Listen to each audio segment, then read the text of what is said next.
હે શ્રીરામના મંદિરમાં 200 કરોડની ચોરી. અલ્યા ચંદા ચોરો ક્યાં જઈને ભોગવશો.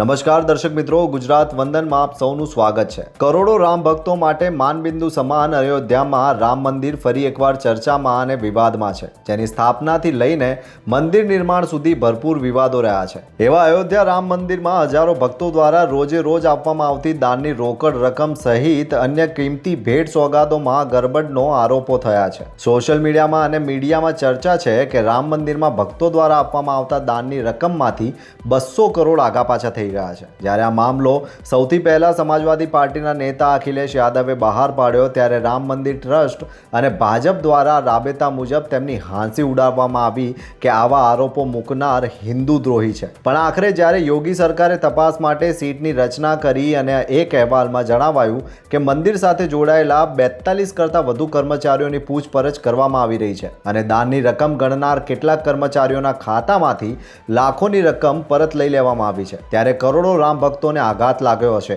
કે અરર, આ શું રામ મંદિરમાં દાનની ચોરી? આટલો મોટો વિશ્વાસઘાત કરવામાં આવ્યો?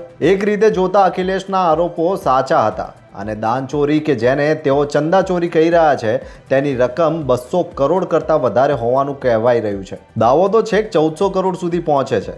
2 કિલો સોનાની ગદા અને 40 જેટલી દાન પેટી ગાયબ હોવાની તપાસ પણ થઈ રહી છે. મામલા ગડબડ હે. લાખો રામ ભક્તોના બલિદાનના પગલે અને સુપ્રીમના તત્કાલીન CJI રંજન ગોગોઈના ચુકાદાના પગલે અયોધ્યામાં રામ મંદિરનો પાયો વડાપ્રધાન મોદીએ નાખ્યો અને પ્રાણ પ્રતિષ્ઠા પણ તેમના હાથે થઈ, ત્યારે હિન્દુ સમાજ માટે તે પ્રસંગ દિવાળીના તહેવાર કરતાં પણ વધારે મોટો હતો. ચંદા ચોરીના આક્ષેપોની વચ્ચે કરોડો હિન્દુઓને એમ થાય કે રામ મંદિરમાં રામ ભક્તો દ્વારા અપાતા દાન અને ભેટ સોગાતમાંથી ગોબાચારી થઈ ગઈ, ત્યારે પહેલો સવાલ તો મંદિરના ટ્રસ્ટીઓ સામે જ થાય કે તમે શું ધ્યાન રાખ્યું, કેમ આમ થયું? ભાજપના પૂર્વ સાંસદ વિનય કટિયારે તો એ સમગ્ર મામલા માટે મુખ્ય કારભારી ચંપતરાયને દૂર કરીને તપાસ કરવાનું સૂચવ્યું હતું, પણ પછી તેમણે ન જાણે કે શું થયું કે ફેરવી તોડ્યું અને એમ કહ્યું કે સીટની તપાસનો રિપોર્ટ આવે ત્યાં સુધી રાહ જોવી જોઈએ. અત્યારે કોઈના પર આરોપ મૂકવો યોગ્ય નહીં ગણાય. કટિયારે કેમ ફેરવી તોડ્યું એ તો તેઓ અને પ્રભુ શ્રી રામ જાણે. વિનય કટિયાર કે બીજા કોઈ પણ નેતા આ મામલે કોઈને પણ બચાવવાનો ભલે પ્રયાસ કરે, પણ જેમણે ખોટું કર્યું છે, ચંદા ચોરી કરી છે, ભગવાન શ્રી રામ સાથે દગો કર્યો છે, ગદા ચોરી છે, તેમને ભગવાન શ્રી રામ છોડશે નહીં. ચંદા ચોરો, तुमको तो यहीं भुगतना पड़ेगा, जेल जाना पड़ेगा. राम તમારો હિસાબ કરશે. જો 200 કરોડ આગા પાછા થઈ ગયા તો મંદિરને રોજે રોજ કેટલું દાન મળે છે તેની જાણકારી પણ જાહેર થવી જોઈએ. આપ પાર્ટીના સાંસદ સંજયસિંહે તેમાં એક પગલું આગળ વધીને વળી એવો દાવો કર્યો કે ચંપતરાયે મંદિર માટે 3 કરોડની સરકારી જમીન 24 કરોડમાં ખરીદી હતી. તેનો ખુલાસો કોણ કરશે?